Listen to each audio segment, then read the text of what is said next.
Another terrifying species of creature that we see coming out of this Alien Earth series. I don't know how they thought they were going to get these things, just bring them back to Earth, because this is a problem. So now we're going on to what I call the glass crawler, like the insect one that we saw in the last episode that escapes. And let's talk about this insidious creature, man.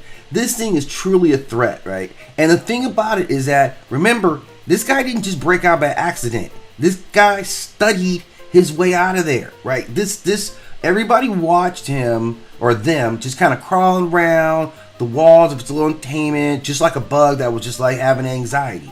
But that's not what it was doing. It was clocking patterns, and I mean all patterns, right? Light cycles, which boot squeak, how a human hand was moving this latch without thinking or looking at it.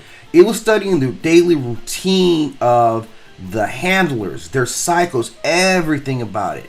And because this creature is a rhythm creature, like its senses are actually more attuned to sound and vibration, and it just showed all of it. Like when it's there, it's watching. Like we have a rhythm. She has a rhythm. How she moves, when she moves, her detachment. I'm studying something. I'm closing the lid. I'm not looking at it. Okay, letting it know its mechanism there.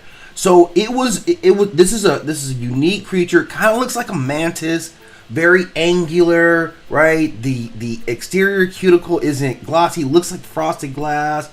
This also, scatters surface heat. So the thermals don't pop up on this thing. So it looks cold even while it's moving, okay? That's why it's able to get through a lot of the detections.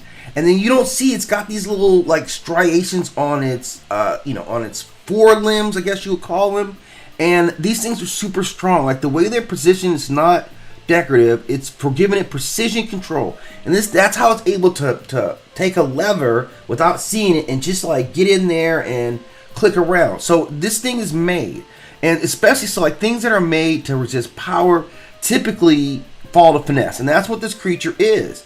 And when you start thinking about it, that it understands, it feels you through the floor. That's why it hugs the walls, it taps in the corners, right? So that if it can get that vibration, it's listening for you, where you are. You're looking for visible signs, it's going to take signs like you step this way.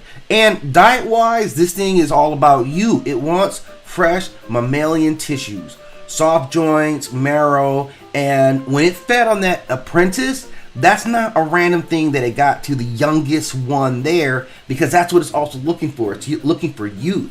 It recognizes youth as a slower threat, right? Slower to see a threat, a higher chance to isolate it, and they're very opportunistic in that they're targeting select prey, or they have a preference for certain type of prey, and you get more marrow out of young bodies. But it does target younger, okay? And this thing is high intelligence, like high intelligence. This is not a tool maker as a species, but it's absolutely a problem solver, system hacker. It doesn't need toothpicks, right? Because it can take on with its arms and the way it caches food.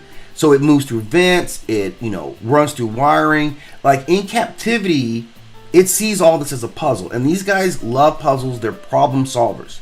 If weaknesses exist, you have to be very disciplined, because it does have a weakness for a very high frequency. It's got those antennas, so those things are high frequency. They pick up a lot of sound, so that's something that you could use it for. And then also contaminants on the floor, like things that are fine grained, silicates.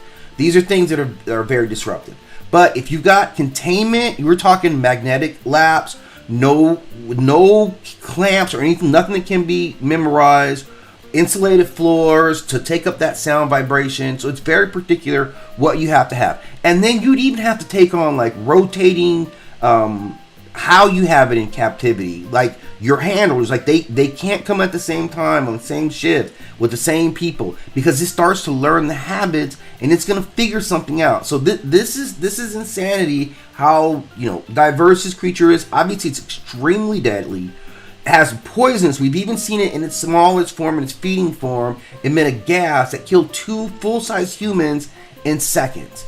So that, with this intelligence, makes it definitely something that we should have left completely alone. I'm not sure what the official name for this creature is. We will get to that soon. But for right now, this glass crawler, man, this is the beast on par with the previous creature we looked at, which was, of course, the the eye parasite. So a couple of insane species coming out of this series that we're getting a handle on, and we'll talk about these more. If you have any extra thoughts you want to add, please drop them in the comment section.